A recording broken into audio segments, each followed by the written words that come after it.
Assalamualaikum warahmatullahi wabarakatuh.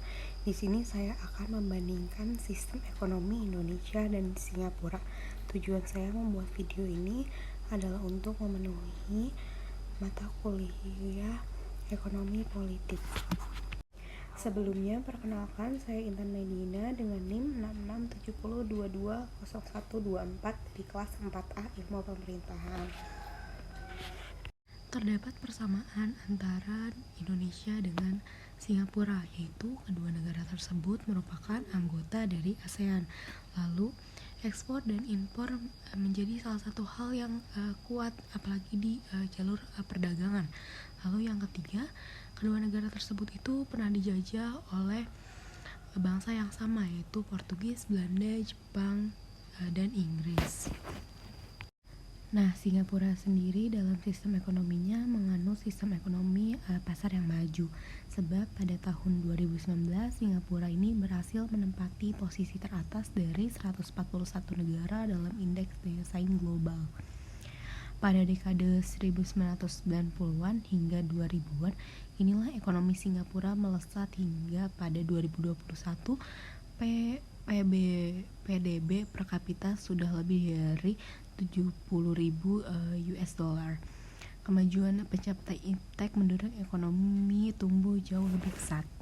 Singapura sendiri adalah negara yang mengutamakan sektor perdagangan dan sangat bergantung pada ekspor dan impor. Singapura yang mendapat peringkat sebagai negara yang paling terbuka di dunia, negara dengan angka korupsi sedikit, dan negara yang paling pro bisnis. Selain itu juga Singapura termasuk salah satu dari 4 macan Asia. Pajak di Singapura itu relatif rendah. Singapura juga merupakan negara dengan pendapatan per kapita tertinggi ketiga di dunia.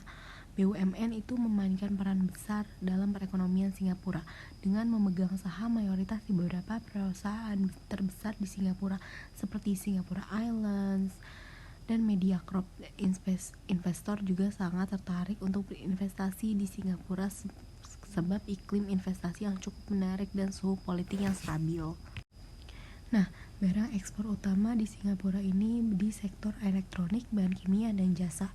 Hal itu memungkinkan untuk membeli sumber daya alam dan barang mentah yang tidak mereka miliki. Air termasuk langka di Singapura, maka dari itu air didefinisikan sebagai sumber daya yang paling berharga di Singapura.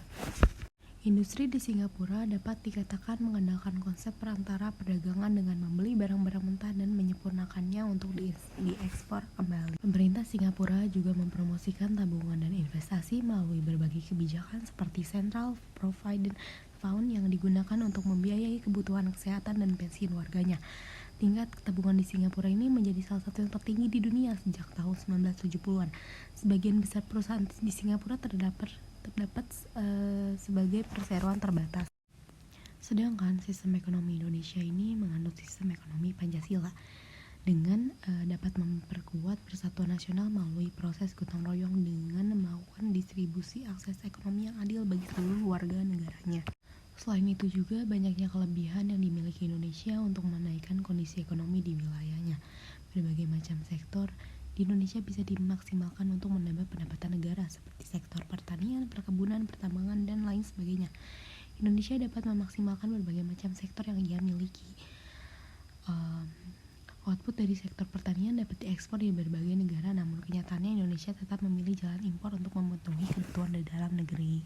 Di Indonesia sendiri, pajak dan retribusi daerah ini digunakan untuk penambahan pendapatan negara. Sebab pajak ini dijadikan untuk membiayai